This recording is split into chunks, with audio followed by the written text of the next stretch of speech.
oh, that looks like a great pack, so I'm going to purchase that. And then down the road, you're like, man, this is the most uncomfortable thing I have ever worn in my life. I hate backpacking. Hey guys, Devin here with Backcountry Exposure. A question that I get pretty often from people is, what backpack should I buy for backpacking?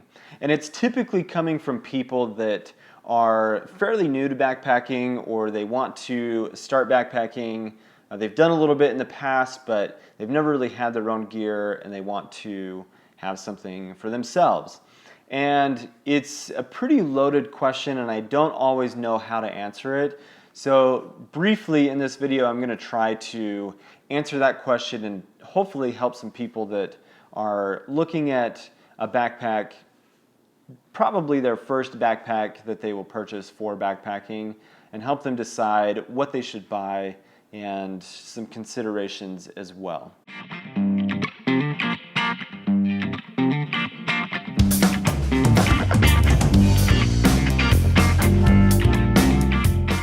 So the answer is actually pretty easy, and I'm going to just sum it up in one sentence.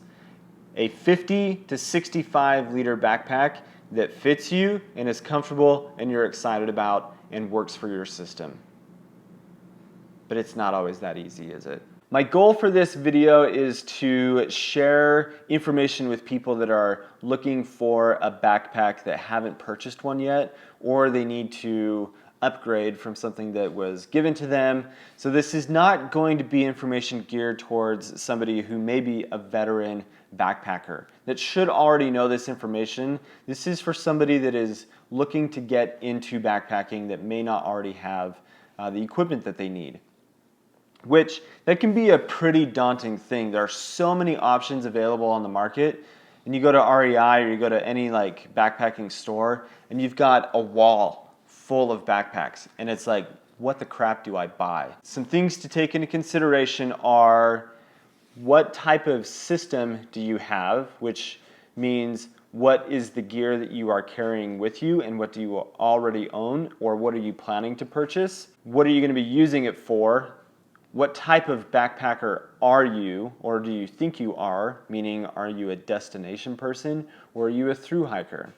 And then also just overall functionality. What kind of function do you want from the backpack? And you may not know the answer to all of those questions, or you may know the answer to a few of them. But that's the fun of backpacking, is you get to figure out what works for you and what doesn't work. Most of the time when somebody approaches me with that question, I will basically refer them to a little bit larger backpack than what I carry. Meaning I'm going to refer somebody to at least a 50 liter backpack or bigger. Lower than 70, so I'm going to say between 50 and 65 liters.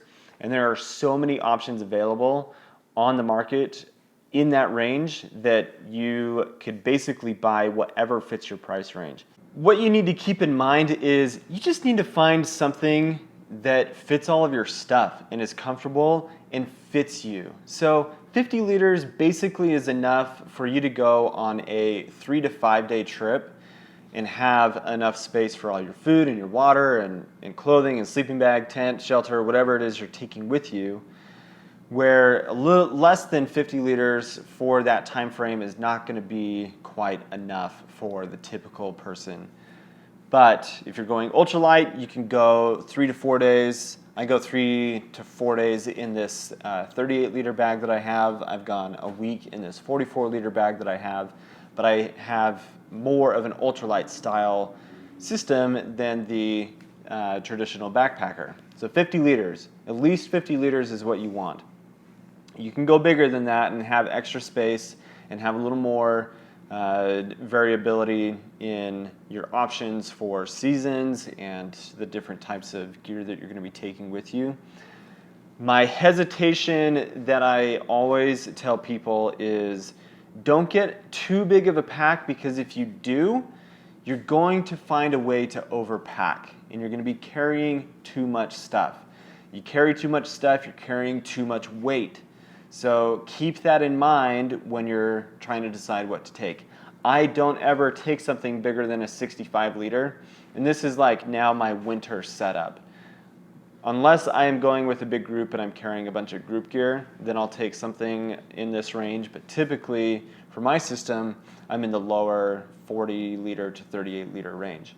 What the bag is able to do doesn't really matter. So I'm not going to say that you need to purchase the Cotopaxi bag, or you need to buy the Osprey bag, or you need to buy the Granite Gear bag or the Teton Sports.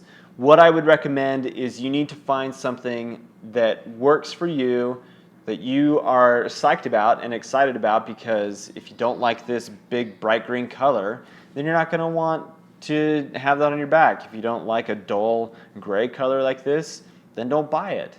Buy something that you're excited about, that works for you, but most importantly, something that fits you. So I recommend that you go to a store where you can actually try the pack on. And if you decide to then purchase it on Amazon or wherever because you find a cheaper price, then that's okay. But go try it on, because you need to have your torso length measured and you need to have your waist fitted properly. Backpacks are sold in different sizes because the shoulder strap height and the length of the backpack is able to be adjusted on most of them. But on this pack, where you've got sewn shoulder straps, you can't adjust. So you have to get a pack that fits your torso length. If you don't do that, you're going to be very uncomfortable. So don't just say, oh, that looks like a great pack, so I'm going to purchase that. And then down the road, you're like, man, this is the most uncomfortable thing I have ever worn in my life. I hate backpacking. It's probably because you've overpacked and you have a pack that doesn't fit you, which is going to cause all sorts of problems. It's going to make your back ache. It's going to make your collarbones really tired because the pack isn't fitted right. But please make sure that you go and try on something to make sure that it fits you. You could have if you're a female, you could have a 15-inch torso, and then a male that might have a 21 or a 22-inch torso. That's really big, but that's the spectrum that you're looking at, is really low to really high, and all of these packs are going to have different sizes based on that. I want to talk a little bit more about your system and how that may affect what type of backpack you purchase. So basically, your system is going to consist of your pack, your sleeping bag, your shelter, and that could be a tent, that could be a tarp, that could be a hammock, whatever of those three that it may be. It could be one of those three. And then you've got your cook set, your food, your water, your clothing, and your emergency supplies.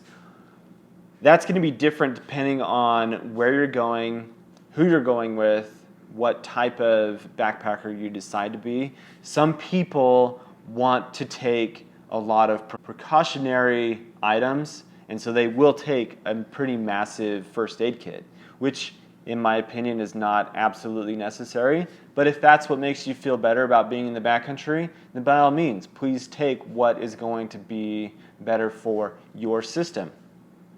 If you are a cold sleeper and you need a 0-degree bag, then buy a 0-degree bag and take that with you. You're going to need a little bit bigger backpack for that, but keep that in mind that it's your system. You can do whatever you want. And if you are cooking for just yourself, find something to cook with that is lighter weight, smaller profile, smaller form factor. It allows you to have a little bit more space in your pack. You don't have to buy all of these big, extravagant things just to fill your pack because you have 50 liters of space or 65 liters of space. My recommendation would be just don't overpack, but decide what works for you. Go buy things on deciding what you need to buy and make sure that it works for you. Take it out there and test it and use it. And if it works, it works. If it doesn't, it doesn't. Then you'll move on to something different. But when it comes to a backpack, just find something that you're excited about, that you want to use, and you know is going to be comfortable. The suspension system on this Cotopaxi bag is just awesome. Really comfortable, really easy to adjust. and it's really functional. It's going to be a different type of suspension system than you have on the Osprey, and Granite Gear is going to have a different suspension. Teton Sports is going to have a different suspension. Gregory is going to have a different suspension. All of the brands out there are going to be slightly different, but the concept and the idea is very similar, and just find whatever you feel fits your body the best. That is my recommendation. So there you go, guys. That is my answer to the question. I know it is kind of beating around the bush and doesn't give you an exact, because I don't want to say, yeah, you should buy the Osprey Atmos 65, or you should buy the Cotopax, or you should buy the Exos, or you should buy the Granite Gear. I want you to buy what works for you and what makes sense for you. I personally love these two bags, and I love the new anti-gravity system that is in the Osprey packs. Just for reference, go check those out if you haven't, but that's my answer. So thanks for watching, guys. Please subscribe to the channel if you have not, and please go enjoy a nice afternoon out on the trail.